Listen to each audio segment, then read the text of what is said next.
आप देख रहे हैं अनोखी दुनिया, जहां हर सवाल आपके दिमाग को झकझोर देता है। आज हम लाए हैं एक ऐसा परिदृश्य जो आपको तकरीबन पागल कर देगा। एक एलियन बनाम 1000 इंसान। कल्पना कीजिए, एक सुनसान मैदान, चारों ओर सिर्फ धूल और हवा की सरसराहट। बीच में खड़ा है एक एलियन जिसकी आंखों में अजीब सी चमक है। चारों ओर 1000 इंसान, साइंटिस्ट, सैनिक, दार्शनिक, आम आदमी, सभी हथियार और ज्ञान लेकर खड़े। इंसान फायर पावर से डर दिखाते हैं, लेकिन एलियन अपने दिमाग की शक्ति दिखाता है। वो एक पल में 1000 मस्तिष्क के न्यूरल पैटर्न पढ़ लेता है, उनकी भावनाएं, उनकी आशंकाएं और उनकी रणनीतियों तक जान लेता है। मेंटल स्कैन सैनिकों का कॉन्फिडेंस लेवल 90%, लेकिन अकेले विचारों में डरे हुए। वैज्ञानिकों का लॉजिक परफेक्ट, पर आंकड़ों से असहज। दार्शनिकों का डाउट उथल पुथल, एग्जिस्टेंशियल क्राइसिस से जूझते। इंसान फिजिकल ही होते हैं, पर एलियन एक डिजिटाइज्ड इंटेलिजेंस है जो फिजिकल और साइकोलॉजिकल दोनों को कण कण तक जानता है। 1000 इंसान मिलकर भी अलग अलग सोचते हैं। कुछ कहते हैं हम हमला करें, कुछ कहते डिप्लोमेसी, कुछ डरते ये असली एलियन है, और कुछ अगर हम गलत रणनीति लेकर लड़ें। ग्रुप थिंक की मार, जहां एक विचार पीछे छूट जाता है, दूसरी स्ट्रेटेजी टूट जाती है। वहीं एलियन एक ही कॉन्शियसनेस, एक ही लक्ष्य, डिकोड करो, डोमिनेट करो, डिसॉल्व करो। एलियन बोलता नहीं, वो टेलीपैथी से बातचीत करता है।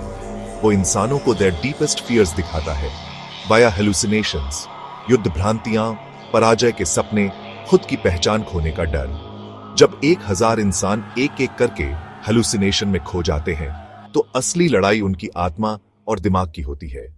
फाइट और फ्ली वर्सेस फ्यूज और फ्रैजिल। इंसान की ताकत रेजिलियंस, जो गिरते हैं, उठते हैं, हार के बाद भी लड़ते हैं।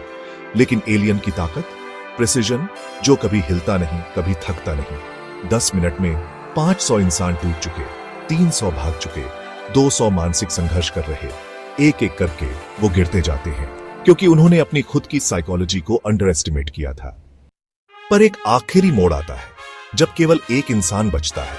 वो इंसान न सैनिक, न साइंटिस्ट, बल्कि एक बच्चा, जिसने न कभी डर को हीरो बनाया, न ईगो को भगवान। उसने दर्शाया कंपैशन प्लस क्यूरियोसिटी, जो एलियन के दिमाग में नया कोड डाले। वो बच्चा एलियन से पूछा, तुम्हारी ताकत कहां है, तुम्हें क्या चाहिए? और एलियन का जवाब, तुम जैसा एक इंसान भी मेरा डिकोडर नहीं समझ सका। यहां से शुरू होती है एक नई लड़ाई, अंडरस्टैंडिंग वर्सेस ओवरवेल्म। तो अंत में जीतता है 1000 बंदूकों वाला दिमाग या एक खुला, सहज दिमाग। शायद असली सवाल ये नहीं कि लड़ाई कौन जीतेगा, बल्कि ये कि क्या हम अपनी सोच की सीमा को पार कर सकते हैं? क्या हम अपने डीपेस्ट फियर्स को एक्नॉलेज कर अपनी सबसे बड़ी ताकत बना सकते हैं? सोचिए जरा, अगर आप खुद को उस 1000 में पाते हैं तो आप क्या करेंगे? कमेंट में बताएं, और ऐसे ही और माइंड ब्लोइंग कंटेंट के लिए सब्सक्राइब करें अनोखी दुनिया को, जहां सवाल आपको जीने पर मजबूर करते हैं और जवाब शायद कभी मिले भी या ना मिले।